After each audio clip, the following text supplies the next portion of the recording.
5 world leaders just walked out of the G7 summit. Not over trade policy, not climate disagreements, not defense spending or currency manipulation. None of the usual policy disputes that have defined these meetings for 51 years. They walked out because the President of the United States physically barred the Prime Minister of Canada from entering a working session on global economic coordination. Then, he told the remaining leaders to their faces that Canada was no longer welcome at the table, and that any nation who objected was free to leave. 5 of them took him up on that offer. France's president stood first. He pushed back his chair, placed both hands on the table, and said something to the room, not to Trump, but to the room, that lasted 11 seconds and contained 31 words. These words are now being called the most consequential sentence in multilateral diplomacy since the founding of the United Nations. Germany's chancellor stood next, wordlessly, followed within seconds by Japan's prime minister, then Italy's, then the United Kingdom's.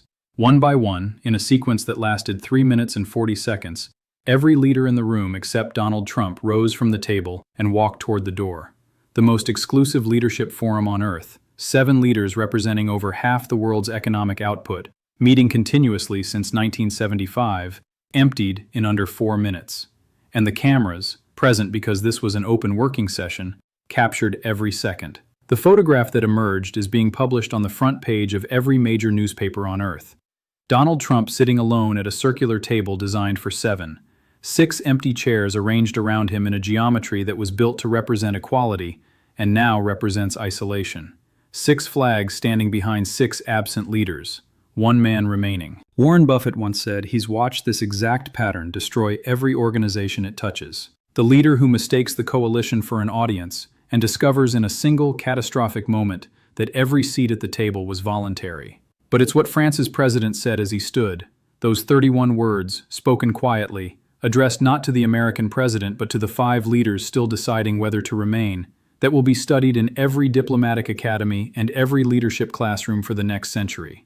When you hear what Trump said to justify barring Canada, what was happening behind the scenes for 36 hours before the walkout, why France moved first, what the 5 leaders did in the hallway after they left the room, and what Buffett says the empty table means for the future of every American-led institution on Earth, you'll understand why this isn't just a summit disruption. This is the moment the world's most powerful democracies discovered they could function without the country that built the table. Hit subscribe because the emergency reconstruction of the G7 has already begun, and the United States has not been invited. Let me take you through exactly what Trump did because the specifics of how Canada was barred reveal something about the calculation behind it, and why that calculation was catastrophically wrong.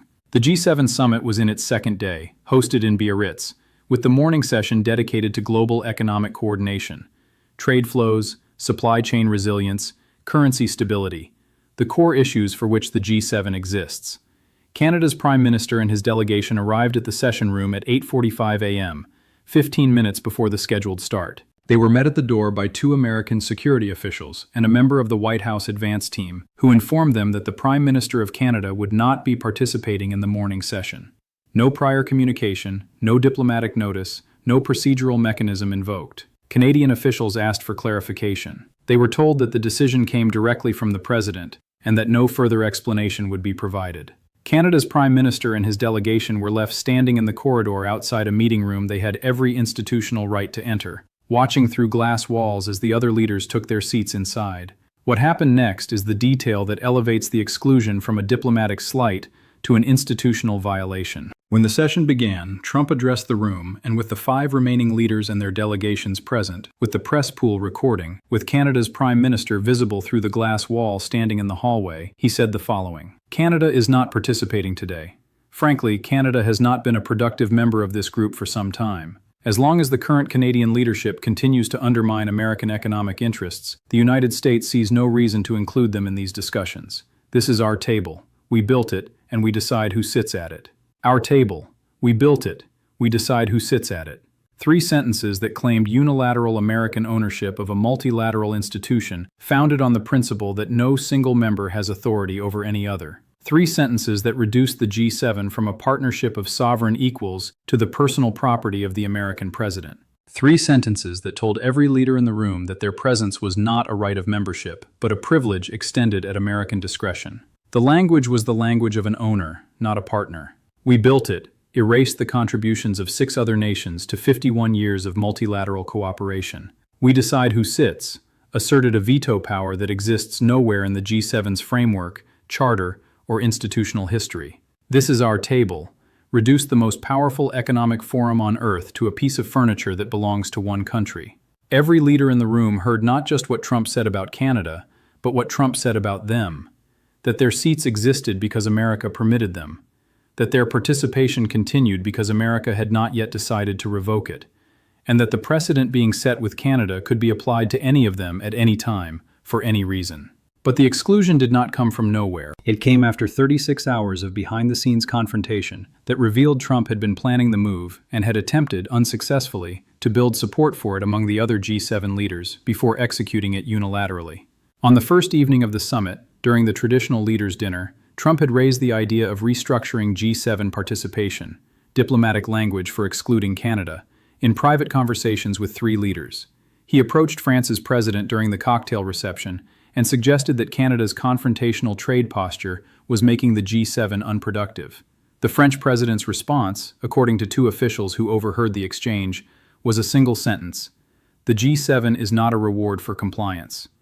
Trump moved to Japan's prime minister with the same pitch and received a politely non-committal response that Japanese diplomats later characterized as a clear no, delivered in the most indirect way possible. He approached the UK's Prime Minister and was told that any change to G7 membership would require consensus among all members, including Canada. 3 attempts to build a coalition for exclusion, 3 refusals. And yet, the following morning, Trump barred Canada unilaterally, having failed to win support for the exclusion through legitimate channels. He simply did it alone, and expected the room to accept the result. The other leaders learned that Trump had approached each of them individually with the same request, and that each of them had independently refused.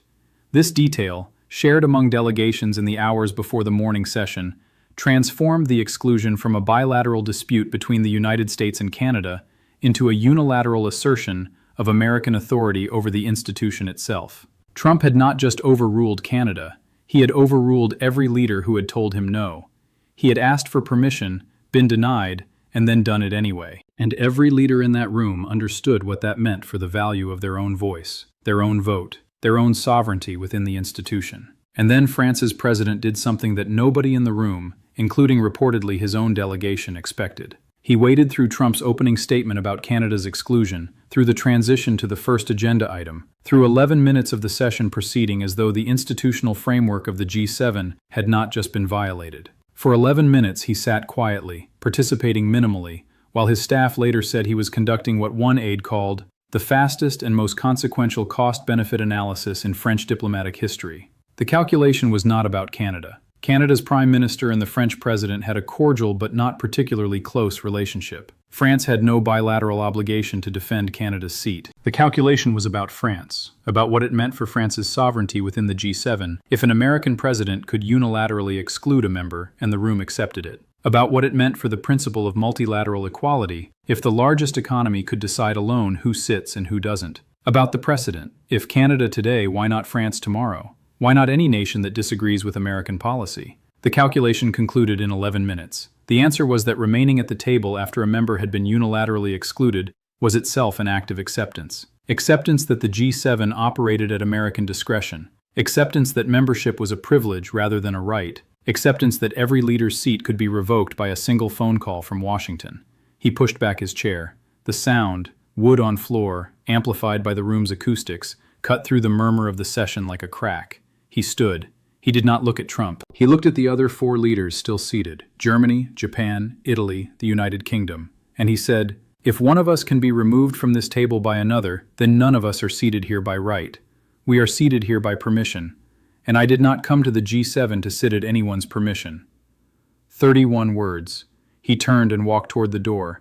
He did not hurry. He did not hesitate. He did not look back. What happened next lasted 3 minutes and 40 seconds and constituted the most rapid institutional collapse in the history of multilateral diplomacy. Germany's chancellor stood before France's president had reached the door. She said nothing. She gathered her papers, placed them in a folder with a precision that communicated not haste but resolve, pushed back her chair, and followed her delegation. 12 officials seated along the back wall stood in unison, the coordinated movement suggesting that, however unexpected France's action may have been, Germany's response was not improvised. Japan's prime minister stood 4 seconds later. His delegation, reportedly caught off guard, scrambled to collect their materials and follow him. He paused at the door, turned, and bowed slightly toward the room, a gesture of Japanese diplomatic formality that in this context felt less like courtesy and more like farewell. Italy's prime minister stood with a slight nod toward the door, as though confirming to himself a decision that had already been made. He placed his hand briefly on the table as he rose, a gesture that one Italian journalist later described as a man saying goodbye to a piece of furniture that had meant something to him. And then the United Kingdom's prime minister, the leader of America's special relationship partner, the ally that has historically aligned with Washington more closely than any other, the nation whose G7 participation was forged in the specific context of Anglo-American partnership, stood. He looked at Trump for a brief moment that every camera captured, and that contained in its silence an entire recalculation of 80 years of strategic alignment, and walked out. The elapsed time from France's chair pushing back to the last leader exiting the room was 3 minutes and 40 seconds. In that time, the G7 lost 5 of its 7 members. The table that had hosted 51 years of multilateral economic cooperation, that had navigated oil crises, financial meltdowns, the end of the Cold War, the rise of China, a global pandemic, and every structural challenge the Western economic order had faced since 1975, was empty.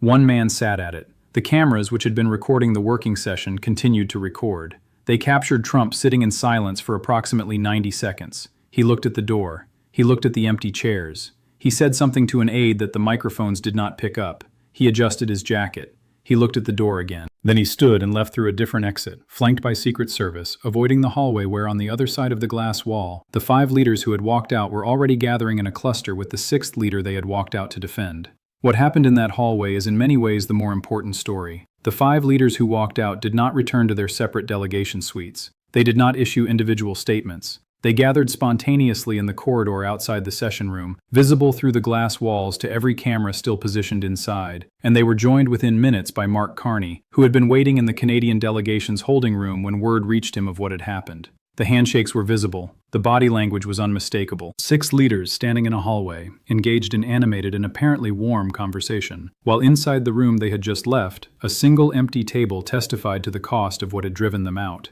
A journalist who had followed the press pool into the hallway asked Carney what he was feeling. Carney looked at the 5 leaders around him, paused, and said, "I'm not the story. They are." 7 words. Then he gestured to the 5 leaders and stepped to the side, physically removing himself from the center of the cluster, ceding the visual and the narrative to the allies who had sacrificed their seats to defend a principle. The restraint was itself a statement. A leader secure enough to recognize that the most powerful thing he could do in that moment was stand in the background while others stood in the front. And this is where the story shifts from a summit disruption into something that strikes at the structural foundation of every multilateral institution the Western order depends on. Every multilateral institution, the G7, NATO, the UN Security Council, the World Trade Organization, the Five Eyes. Every framework that organizes cooperation among nations operates on a single foundational principle: sovereign equality. No member has authority over any other member. No member can be excluded by another member acting alone. This principle is not a courtesy. It is the load-bearing wall of the entire structure. Remove it, and the institution collapses. Because no rational nation will participate in a framework where its membership can be revoked at the discretion of a single, more powerful member. Trump removed it. He barred Canada from a G7 session on his personal authority, without consultation, without consensus, without any procedural basis. And he told the room that the G7 is America's table, and America decides who sits at it. The walkout was not 5 leaders defending Canada. It was 5 leaders defending sovereign equality, the principle that makes their own participation in every international institution rational and sustainable. Warren Buffett's response cut through the diplomatic analysis with the precision of someone who has spent 70 years watching the same pattern destroy organizations from the inside. In 70 years of business, Buffett said, I've watched one mistake destroy more organizations than bad strategy, more partnerships than disagreement, more coalitions than competition. It is the mistake of believing that the coalition exists because of you, rather than with you. The moment a leader treats a coalition as their personal property, their meeting, their table, their right to decide who participates, they have told every member something that cannot be unheard, that their seat is not theirs, that it belongs to the leader, that it can be taken away. And people do not remain in rooms where they can be asked to leave at any moment. They find other rooms, or they build new ones. He applied it with a directness that left no ambiguity about the implications. What Trump did at the G7 is what I've watched CEOs do at board meetings. They decide one board member is inconvenient. They engineer that member's removal, and they expect the remaining members to accept the removal and continue as though nothing has changed. In 70 years, I have never seen that work, not once, because every remaining member makes the same calculation at the same time. If he can remove that person, he can remove me. And the rational response is to leave before you are the next one removed. France's president understood this instantly. He wasn't defending Canada, he was defending his own seat. And so was every leader who followed him out that door. Buffett went deeper into the irreversibility of the collapse with a parallel from his own experience that made the abstract institutional crisis concrete. I sat on a board once where the chairman decided that one director was asking too many uncomfortable questions. Good questions, necessary questions, questions about executive compensation, about related party transactions, about things the chairman didn't want examined. So the chairman engineered that director's removal from the board, used a procedural technicality called a special vote, pushed them out. The remaining board members sat through the removal and said nothing. And then, over the following 6 months, 4 of the 7 remaining directors resigned, not in protest, not publicly, quietly, one by one. Because each of them had done the same math. If asking hard questions gets you removed, then my seat on this board depends on not asking hard questions. And a board seat that depends on silence is not a board seat worth holding. He paused.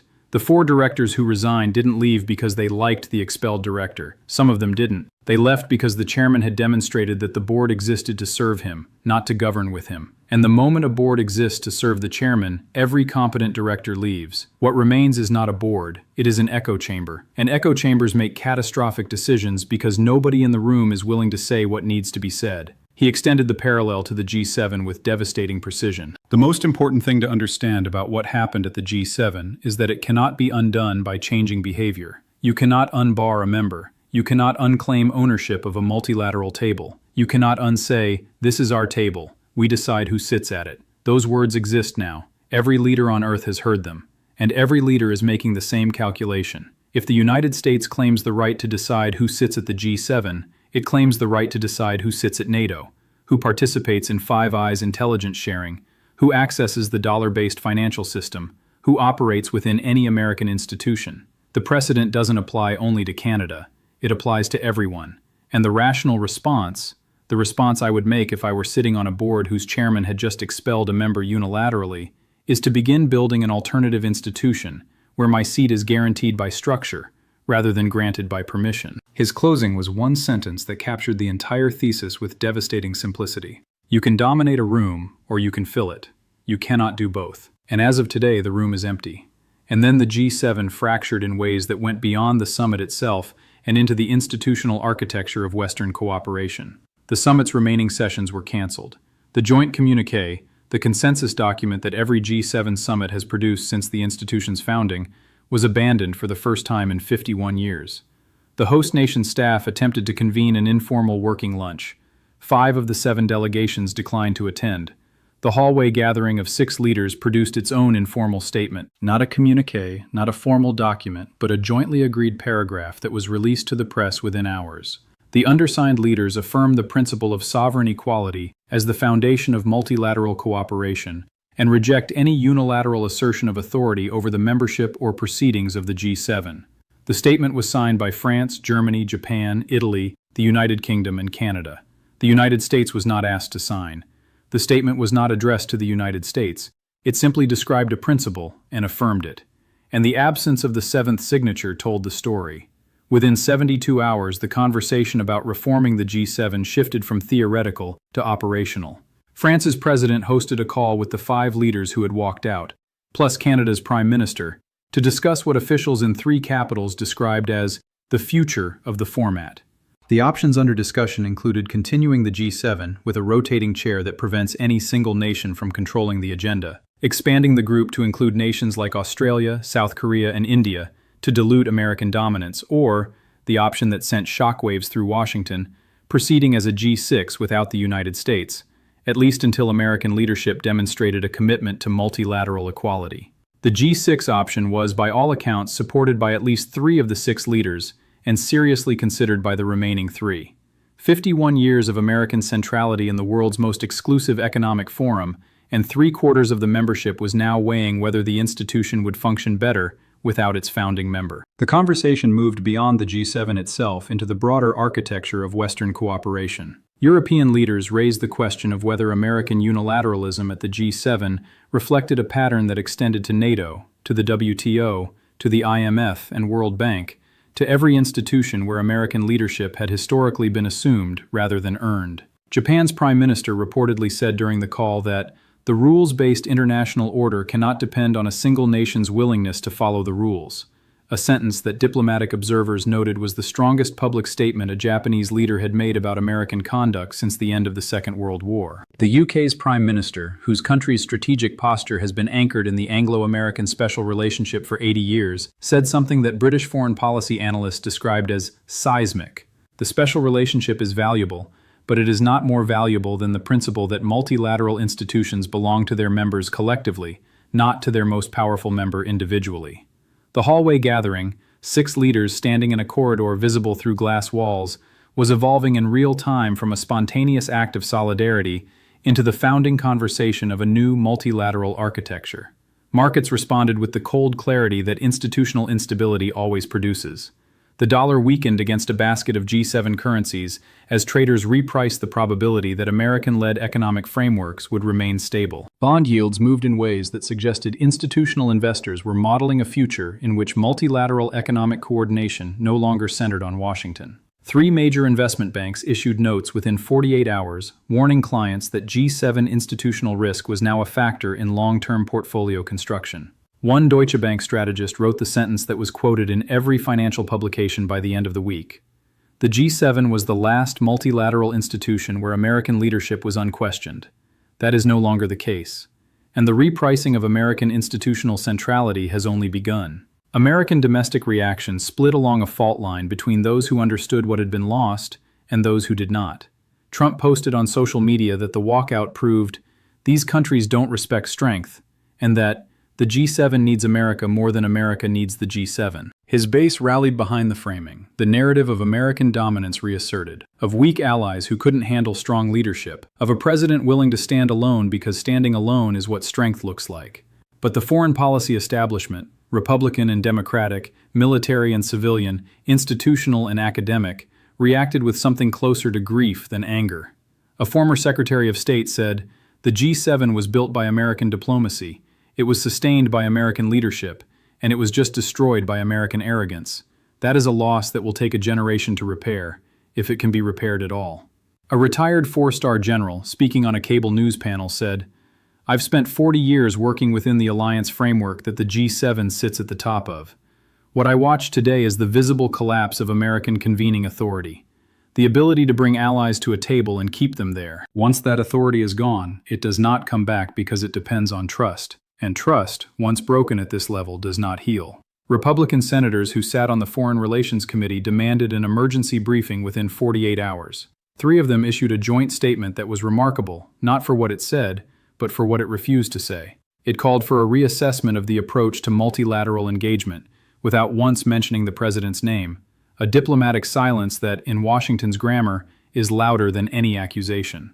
The Business Roundtable issued a statement warning that the institutional architecture of global economic cooperation is a strategic asset that took decades to build and cannot be rebuilt once dismantled. American CEOs of multinational companies, executives whose businesses depend on the stable multilateral frameworks that the G7 anchors, privately communicated to the White House through intermediaries that the walkout had materially damaged the predictability of the international business environment.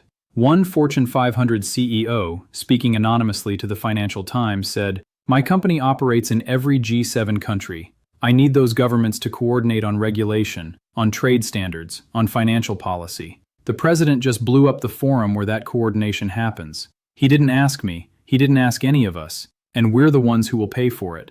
Not in political capital, but in actual capital, for decades." The viral life of the empty table photograph extended far beyond the news cycle.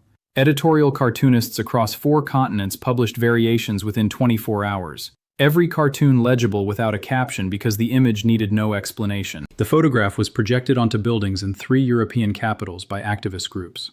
It appeared on the cover of The Economist with the single-word headline, "Alone."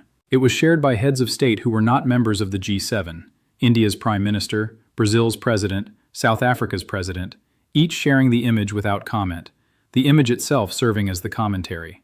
Late-night television hosts opened their shows with the photograph.